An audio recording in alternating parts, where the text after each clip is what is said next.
Read articles. Remember your Japanese. Japanese has 4 ways to say if, and each one has its own personality.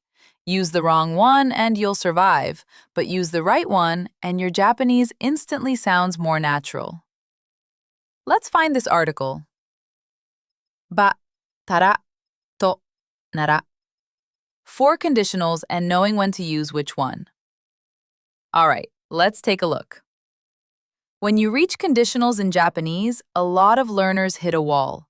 In English, you just say if. In Japanese, there are 4 options, and they're not interchangeable. Each one has its own rules.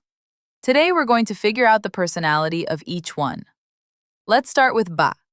The core feature of ba is symmetrical conditions. What does that mean? It means if A, then B, and if not A, then not B. Both sides match.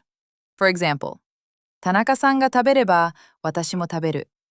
If Tanaka eats, I'll eat too. And the flip side is, if Tanaka doesn't eat, I won't either. That's the symmetry. There's also a beautiful proverb, hikari ni mukaeba, kage wa ushiro ni naru. Face the light and your shadow falls behind you. But ba has an important restriction. The result clause cannot be past tense, and it can't be a command or invitation. You can't say, ikeba kao, meaning, if we go, let's buy it. That doesn't work. However, if the condition involves a stative verb or a potential verb, it's fine.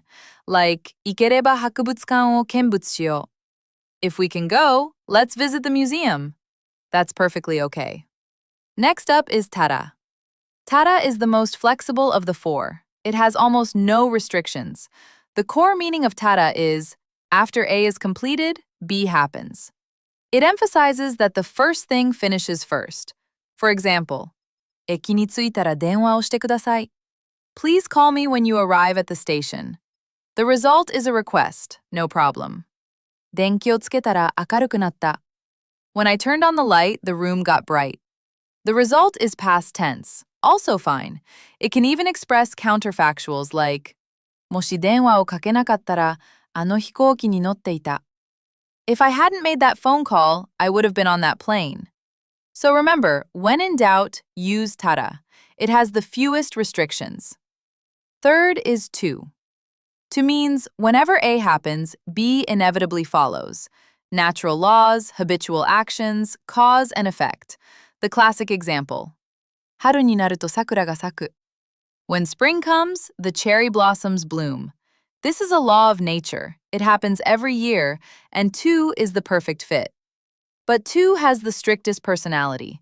The result absolutely cannot contain volition, commands, or invitations.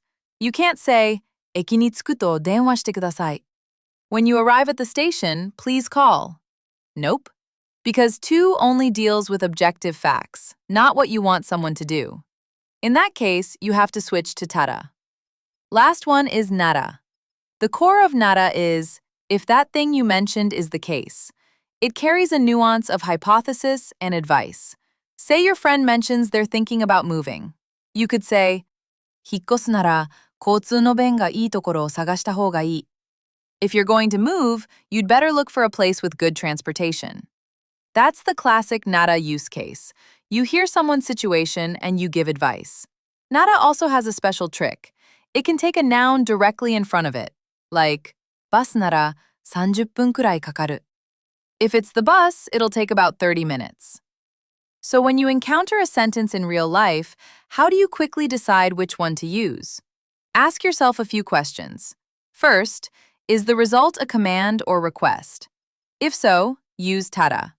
Second, is it a natural law or inevitable cause and effect? Use to. Third, are you giving advice? Use nara. Fourth, is it a symmetrical if-then condition? Use ba. And if you're still not sure, just go with tara. It has the fewest restrictions and you can rarely go wrong with it. One more bonus, tewa. Tewa means, if you keep doing this, the consequences will be bad. Like, 甘いものを食べていては太るよ. If you keep eating sweets, you'll get fat. It carries a warning tone. So, to wrap it all up, ba is for symmetrical conditions and loves showing up in proverbs. Tara is the most flexible. Pick it when you're unsure. 2 is for inevitable results and absolutely refuses commands. Nada is perfect for giving advice. Time for some practice to lock in what you just learned. Pick your answer and hit submit. After all the questions, you'll see your score and how well you've grasped each topic. If you found this helpful, leave a like so more people can find it. Subscribe if you want to keep learning with us. Read articles, remember Japanese. See you next time.